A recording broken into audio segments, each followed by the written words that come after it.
हाय traders, कैसे हैं सभी लोग। कुछ दिन पहले मैंने एक शॉर्ट डाला था जिसमें मैंने आपको पीवट पॉइंट स्ट्रैटेजी के बारे में बताया था कि पीवट पॉइंट स्ट्रैटेजी क्या होती है, और मैंने ये भी कहा था कि बहुत जल्दी हम उसको डिस्कस करेंगे, किस तरीके से हम पीवट पॉइंट स्ट्रैटेजी से ट्रेड ले सकते हैं और किस तरीके से हम चीज़ों को समझ सकते हैं। तो चलिए आज उस स्ट्रैटेजी के बारे में हम थोड़ा सा डिस्कशन करते हैं। तो सबसे पहले हम ये समझते हैं कि पीवट पॉइंट्स क्या होते हैं। पीवट पॉइंट्स बेसिकली क्या होते हैं, सपोर्ट और रेजिस्टेंस होते हैं। सपोर्ट एंड रेजिस्टेंस जो कि हम मैन्युअली ड्रॉ करते हैं, अगर उन्हीं सपोर्ट एंड रेजिस्टेंस को हम सिस्टम के थ्रू यानी एक इंडिकेटर के थ्रू अगर हम उसको ड्रॉ कर दें तो उसको हम क्या देते हैं, पीवट्स। तो पीवट्स क्या हो गए, सिंपली आपके सपोर्ट एंड रेजिस्टेंस। तो उस सपोर्ट एंड रेजिस्टेंस से जब हम ट्रेड लेंगे तो हम कह देंगे उसको पीवट पॉइंट ट्रेडिंग स्ट्रेटजी। तो सबसे पहले एक बार सपोर्ट एंड रेजिस्टेंस को चेक करते हैं और उसके बाद हम पीवट पॉइंट्स को लगा के देखते हैं। यहाँ पर निफ्टी 50 का चार्ट आपके सामने लगा हुआ है। यहाँ पर मैं सपोर्ट और रेजिस्टेंस ड्रॉ करना चाहूँ तो हम कैसे ड्रॉ कर सकते हैं। तो बेसिकली सपोर्ट एंड रेजिस्टेंस क्या होता है, अगर एक चार्ट इस तरीके से बन रहा है तो उसका जो हाईएस्ट पॉइंट होता है पीक वाला, इसको हम कह देते हैं रेजिस्टेंस और नीचे वाले पॉइंट्स को हम कह देते हैं सपोर्ट। इसी तरीके से जब हम इसको ड्रॉ करेंगे चार्ट के ऊपर तो कैसे ड्रॉ होगा, यहाँ पर देखिए एक पीक बन रही है, इस पे एक लाइन ड्रॉ कर देते हैं। सेम यहाँ पर भी नीचे एक पीक बन रही है, यहाँ पर एक लाइन ड्रॉ कर देते हैं। इस वाले एरिया पे एक लाइन ड्रॉ कर देते हैं। ये इंट्राडे के लिए 5 मिनट के लिए हमारे सपोर्ट एंड रेजिस्टेंसेस कुछ बन जाते हैं। अब हम क्या करते हैं कि इंडिकेटर का यूज करेंगे, जो इंडिकेटर मैंने बनाया हुआ है specially CPR and pivot by pivot trading. आप यहाँ पे देख सकते हैं, आपको नाम दिखाई दे रहा होगा। आप नॉर्मली भी इंडिकेटर सेक्शन पे जाके अगर आप पीवट पॉइंट्स के नाम से आप सर्च करेंगे तो बहुत सारे आपको इंडिकेटर देखने को मिल जाएंगे। अगर आपको मेरा स्पेशल इंडिकेटर चाहिए तो उसके लिए मैं डिस्क्रिप्शन में लिंक दे दूंगा, वहां से आप जाके उसको भी यूज कर सकते हैं। तो यहाँ पर जब मैं इस इंडिकेटर को लगाता हूँ तो आप देख सकते हैं कि यहाँ पर कुछ लाइंस ड्रॉ होके आ गई हैं, ऊपर जैसे ग्रीन और नीचे रेड लाइंस। और जहाँ पर मैंने ब्लैक लाइन ड्रॉ करी थी उसके आसपास ही देखिए कहीं ना कहीं ये कॉन्साइड कर रही है। आप देख सकते हैं यहाँ पे येलो लाइन कॉन्साइड कर रही है। इसके आगे यहाँ पे अगर हम देखें, इस येलो लाइन पे कॉन्साइड हो रहा है, यहाँ पर नीचे ब्लैक लाइन पे कॉन्साइड हो रहा है। तो मैंने क्या किया था, मैंने मैनुअली सपोर्ट एंड रेजिस्टेंस को ड्रॉ किया था। तो यहाँ पे क्या हुआ, इस इंडिकेटर के थ्रू ऑटोमेटिकली हमें सपोर्ट और रेजिस्टेंस ड्रॉ होकर मिल गए, जिसको हमने कह दिया पीवट पॉइंट्स। चलिए अब इसको ट्रेड कैसे करते हैं ये सीखते हैं। जो आपके सामने यहाँ पर 3 ब्लू लाइंस दिखाई दे रही हैं, ये सीपीआर इंडिकेटर है। इसका मैंने आपको बताया हुआ है, अगर आपको नहीं पता तो उसका लिंक, तो उस वीडियो का लिंक मैं डिस्क्रिप्शन में दे दूंगा, वहां से जाके देख लीजिएगा इस वीडियो को कि किस तरीके से ये सीपीआर मूव करता है और किस तरीके से हम इसको यूज करते हैं। अब ट्रेड करने के लिए क्या हमको देखना है कि मान लीजिए अगर कभी भी प्राइस सीपीआर से ऊपर ट्रेड कर रहा है तो हम ये कोशिश करेंगे कि वहां पर हम लॉन्ग जाएं। और अगर प्राइस सीपीआर से नीचे ट्रेड कर रहा है, जैसे यहाँ पर हम देखें तो सीपीआर से ऊपर ट्रेड कर रहा था, ठीक है, इस एरिया में सीपीआर से नीचे ट्रेड कर रहा है, यहाँ पर सीपीआर से ऊपर है, फिर यहाँ पे नीचे आ गया। तो जब प्राइस सीपीआर से ऊपर ट्रेड कर रहा है तो कोशिश करिए लॉन्ग जाइए, और नीचे ट्रेड कर रहा है तो शॉर्ट करने की हम सोचेंगे, क्योंकि क्या होगा, लॉन्ग में वहाँ पे हमें बायर्स मिल सकते हैं और शॉर्ट में हमें वहाँ पर सेलर्स अच्छे मिल सकते हैं। इसलिए ये चीज़ सबसे पहले ध्यान में रखनी है, ठीक है।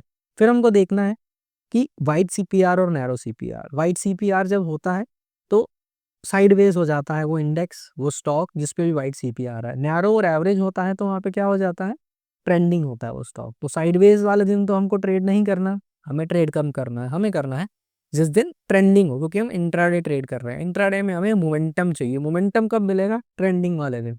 साइडवेज में तो क्या होगा, आप देखिए यहाँ पे वाइट सीपीआर था, आप यहाँ पे फंस के रह जाओगे, इस एरिया पे आप पूरा फंस जाओगे और आपको समझ में नहीं आएगा क्या करना है और आप अपना लॉस कर लोगे। अब जैसे कि यहाँ पर नैरो सीपीआर था, ट्रेड कहाँ पे प्लान करना है, हमें ट्रेड प्लान करना है जब कोई सपोर्ट या रेजिस्टेंस ब्रेक हो कैंडल से, या फिर सीपीआर ब्रेक हो।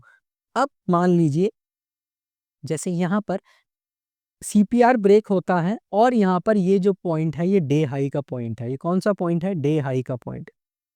और ये डे हाई भी ब्रेक होता है कौन सी कैंडल पे, इस वाली कैंडल पे। तो जैसे ही डे हाई ब्रेक होगा हम क्या करेंगे, यहाँ पर एक अपनी पोजीशन इनिशिएट कर सकते हैं, कौन सी, लॉन्ग की। क्यों, पहला रीजन, सीपीआर से ऊपर ट्रेड कर रही है मार्केट, डे हाई यानी आज के दिन का हाई टूट गया है, तो हम यहाँ पर अपनी एक लॉन्ग पोजीशन इनिशिएट कर सकते हैं। हमारा टारगेट क्या हो सकता है, नेक्स्ट वाला पीवोट पॉइंट, ये जो येलो लाइन दिख रही है और इसके नीचे आपको ग्रीन लाइन भी दिख रही है हल्की सी, तो ये येलो लाइन क्या है, ये हमारा प्रीवियस डे हाई है, यानी इससे पिछले दिन का जो हाईएस्ट पॉइंट था ये वो है।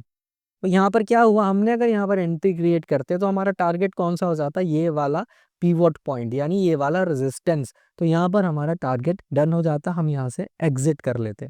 अगर आप वाइट सीपीआर वाले दिन यहाँ पे ट्रेड करते तो क्या होता, आप एंट्री तो करते लेकिन मार्केट रिवर्स हो गई, मार्केट साइडवेज हो गई, आपको लॉस हो गया।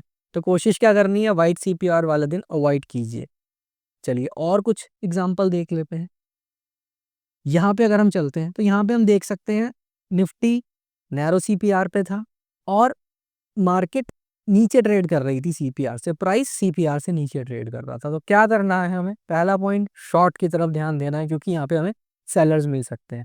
अब होता क्या है, देखिए मार्केट ट्रेड करती है, करते ही सबसे पहले ग्रीन कैंडल बना लेती है ऊपर, हमें एंट्री का मौका नहीं मिलता, क्योंकि यहाँ पे इस रेजिस्टेंस पे अगर आप एंट्री करते तो ये रेजिस्टेंस बहुत ही पास है, आपको कोई पॉइंट्स कैप्चर नहीं कर पाते, छोड़ दिया हमने ट्रेड। फिर मार्केट नीचे आती है, फिर ये रेड कैंडल बनाती है और उसके बाद यहाँ पे फिर ये रेजिस्टेंस के पास आ जाती है। यहाँ पे क्यों नहीं ट्रेड करते, क्योंकि ऑलरेडी यहाँ पर एक इतनी बड़ी रेड कैंडल बनी कि आप इस वोलेटिलिटी में फंस जाते हैं, क्योंकि ऑप्शंस कर रहे हो तो वोलेटिलिटी को ध्यान रखना बहुत ज़रूरी है, प्रीमियम्स को देखना ज़रूरी है। आप वोलेटिलिटी में फंस जाते हैं, आप थोड़ा वेट कीजिए। जब भी आप ट्रेड करो इंट्राडे, कोशिश करो शुरू के 15-20 मिनट आधा घंटा मार्केट को वॉच करो कि मार्केट कहाँ जाना चाहती है, जहाँ वो जाना चाहती है वो वाली डायरेक्शन लो और फिर उसमें अच्छे से एंट्री करेंगे हम, ठीक है।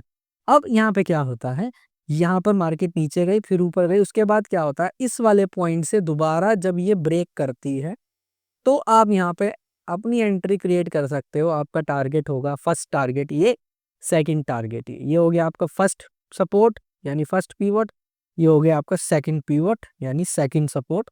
ये आपके दो टारगेट हो गए शॉर्ट के, आपको बहुत आराम से ट्रेड मिला, आप एग्जिट कर गए। तो हमने शॉर्ट का ट्रेड देखा, हमने लॉन्ग का ट्रेड देखा। अब क्या बचता है हमारे सामने, हमें क्या देखना है, स्टॉप लॉस, क्योंकि स्टॉप लॉस भी लगाना बहुत बहुत ज़रूरी है। स्टॉप लॉस नहीं लगाओगे तो कहीं ना कहीं लॉस हो जाएगा। तो सबसे अच्छा तरीका स्टॉप लॉस लगाने का ये है, अगर मान लीजिए आप इस कैंडल पे कहीं एंट्री करते तो आप इसके ऊपर, इस सपोर्ट के ऊपर आप अपना स्टॉप लॉस लगा सकते थे, या फिर ये जो कैंडल पे आप एंट्री कर रहे हो इस कैंडल के ऊपर भी अपना स्टॉप लॉस आप लगा सकते हो।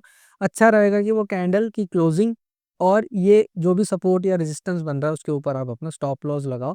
इससे क्या होगा, अगर वो हिट करता है तो आप एग्जिट कर जाओगे, वरना आपका टारगेट आ जाएगा। यहाँ पे देखते हैं, यहाँ पर अगर हम लॉन्ग की पोजीशन क्रिएट करते हैं इस वाली कैंडल पे तो हमारा स्टॉप लॉस क्या होता है, इस सीपीआर के नीचे, क्योंकि सीपीआर भी एज ए सपोर्ट या रेजिस्टेंस की तरह ही काम करता है।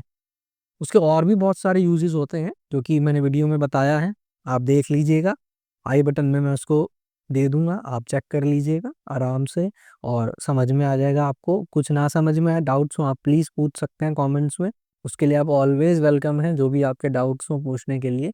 और क्योंकि मैं अगर आपको कोशिश कर रहा हूँ कि आप ट्रेड करो, आप सीखो, आप समझो, समझ के ट्रेड करो, तो आपका डाउट्स जेन्युइन आएंगे और उस डाउट्स को क्लियर करना भी मेरी ही ड्यूटी है। तो आप प्लीज़ अपने डाउट्स पूछिएगा, हम कोशिश करेंगे जल्दी से जल्दी क्लियर करने की। तो यहाँ पर हमारा एक और क्या हुआ, स्टॉप लॉस बन गया।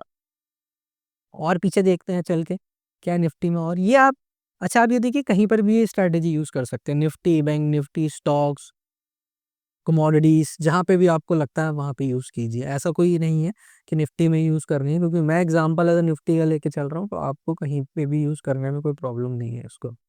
अब सेम यहाँ पर क्या होता है, सीपीआर नैरो मतलब ट्रेंडिंग डे हो सकता है। अब सेकेंडली क्या है, वॉच करते हैं क्या हो रहा है, मार्केट सीपीआर से नीचे ओपन होती है या प्राइस नीचे है तो शॉर्ट की तरफ ज़्यादा हमको देखना है। पहले 15-20 मिनट कैंडल्स ऊपर रहती हैं, अब उसके बाद इस वाली रेड कैंडल पे क्या होता है, ये वाला सपोर्ट ब्रेक हो जाता है, ये वाला सपोर्ट ब्रेक हो जाता है, इसके टूटते ही जो नेक्स्ट सपोर्ट होगा वहां तक का हमारा टारगेट हो सकता है। जैसे ये टूटा, आपने एंट्री करी, ये वाला लेवल आपका हो गया यहाँ पे आपका टारगेट, और यहाँ पर आप आराम से एग्जिट कर सकते हो, ठीक है। फिर इसी तरीके से अगर ये बार बार सपोर्ट टूटती है तो बार बार आप एंट्रीज बना सकते हो, स्टॉप लॉस आप इसके ऊपर लगा सकते हो, नहीं तो आप ट्रेलिंग करना चाहो तो नेक्स्ट टारगेट तक ट्रेल कर सकते हो और नीचे तक ट्रेल कर सकते हो, डिपेंड ऑन मार्केट सिचुएशंस और मार्केट कंडीशंस के ऊपर। और इस तरीके से आप इस स्ट्रेटजी को समझो, सीखो और कोशिश करो अपने ट्रेड खुद प्लान करने की। बाकी मैं कभी भी कोई भी आपको सेलिंग और बाइंग की रिकमेंडेशन नहीं देता हूँ किसी भी एरिया में, ना स्टॉक्स में, ना बैंक निफ्टी निफ्टी, कहीं भी नहीं। सिर्फ आपको सिखाने की कोशिश करता हूँ कि आप सीख सको उन चार्ट से जो कि ऑलरेडी महीना 2 महीना पहले बन चुके हैं, क्योंकि मार्केट रिपीट करती है अपने आप को। उन्हीं चार्ट से आप सीखें, खुद प्रैक्टिस करें, चार्ट्स को समझें, कोशिश करें सीखने की खुद से, और उसके बाद इंडिपेंडेंट होकर आप खुद से ट्रेड लें। अच्छी लगी आपको वीडियो तो ज़रूर लाइक एंड सब्सक्राइब कर लीजिएगा। आने वाले टाइम में कुछ और इंटरेस्टिंग टॉपिक्स लेके आएंगे आपके साथ। Thank you for watching pivot trading. Bye, take care.